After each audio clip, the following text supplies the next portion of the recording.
Friends, આજે Chinese lover માટે એક નવી રેસીપી લઈને આવી છું, જેનું નામ છે ચાઇનીઝ ભુટ્ટા, જે ફક્ત 10થી 15 મિનિટમાં જ બનીને રેડી થઈ જશે અને સાથે સાથે ટેસ્ટી ને યમ્મી પણ છે. જો તમને મારી બતાવેલી રેસીપી ગમે તો મારી ચેનલને સબસ્ક્રાઈબ જરૂરથી કરજો અને સાથે સાથે બેલ આઇકન પર પણ ક્લિક કરજો, જેથી કરીને હું જેવી નવી રેસીપી પોસ્ટ કરું તેની નોટિફિકેશન સૌથી પહેલાં તમને મળે. તો ચલો ફ્રેન્ડ્સ, મારા કિચનમાં આપણે રેસીપી બનાવવાનું સ્ટાર્ટ કરીએ હવે. ફ્રેન્ડ્સ, ચાઇનીઝ ભુટ્ટા બનાવવા માટે આપણે ભુટ્ટાને 4 એકસરખા ભાગમાં કટ કરી લઈશું ને હજી એક બીજો ભુટ્ટો લીધો છે, જેમાંથી હું 2 ભાગ કટ કરી લઉં છું ને બાકીનો જે છે તેને હું સલાડમાં યુઝ કરી લઈશ. ચાઇનીઝ ભુટ્ટા સાંજની હલકી ફૂલકી ભૂખ લાગી હોય ત્યારે આપણે તેને એન્જોય કરી શકીએ છીએ ને જો ઘરે ગેસ્ટ આવ્યા હોય તો તેમને પણ સર્વ કરી શકીએ છીએ.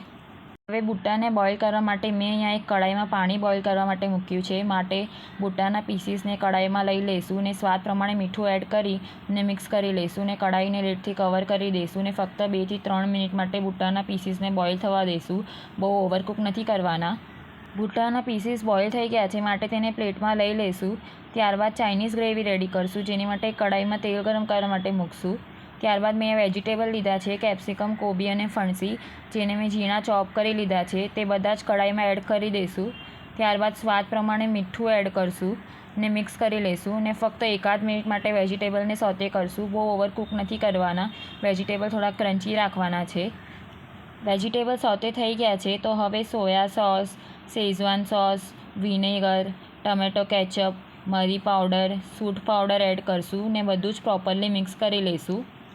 ફ્રેન્ડ્સ, વરસતા વરસાદમાં આપણે ક્યાંય બહાર ગયા હોય અથવા તો ઘરે હોઈએ ત્યારે આવા જો ગરમા ગરમ ચાઇનીઝ ભુટ્ટા ખાવા મળી જાય તો તેનો આનંદ કાંઈ અલગ જ હોય છે. હવે ગ્રેવી બનાવવા માટે કડાઈમાં થોડુંક પાણી એડ કરશું ને મિક્સ કર્યા બાદ 1-8 મિનિટ માટે બધું બોઇલ થવા દઈશું. ત્યારબાદ ગ્રેવી થીક કરવા માટે કોર્નફ્લોરની સ્લરી એડ કરશું ને મિક્સ કરી લઈશું.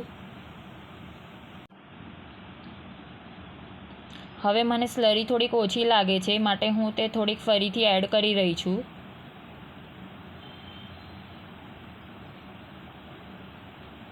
મિક્સ કરી લઈશું. આપણી ગ્રેવી બનીને રેડી છે, તમે જોઈ શકો છો. હવે આપણે જે ભુટ્ટા બોઇલ કરીને રાખ્યા હતા તે બધા જ કડાઈમાં એડ કરી દઈશું ને પ્રોપરલી મિક્સ કરી લઈશું. ફ્રેન્ડ્સ, અત્યારે મોન્સૂન સિઝનમાં કોર્ન તો બહુ મસ્ત મળે છે, માટે તમે એકવાર જરૂરથી આ રેસીપી ટ્રાય કરજો. આઈ એમ શ્યોર તમારા ઘરે બધાને બહુ જ ભાવશે. મારા ઘરે તો બધાને જ બહુ ભાવી હતી. ખરેખર બહુ જ ડેલિશિયસ ને યમ્મી બને છે. હું તમને નજદીકથી પણ દેખાડી રહી છું. મને તો જોઈને જ મોઢામાં પાણી આવી ગયું છે. ફ્રેન્ડ્સ, તો ચાઇનીઝ ભુટ્ટા બનીને રેડી છે. હવે તેને સર્વ કરી લઈએ. ચાઇનીઝ ભુટ્ટાને તલથી ગાર્નિશ કરી લઈશું. ફ્રેન્ડ્સ, તમે જો આવી રીતે ચાઇનીઝ ભુટ્ટાને ફોકથી ખાશો તો તે વધારે ઇઝી અને કમ્ફર્ટેબલ રહેશે. બનીને રેડી છે ચાઇનીઝ ભુટ્ટા.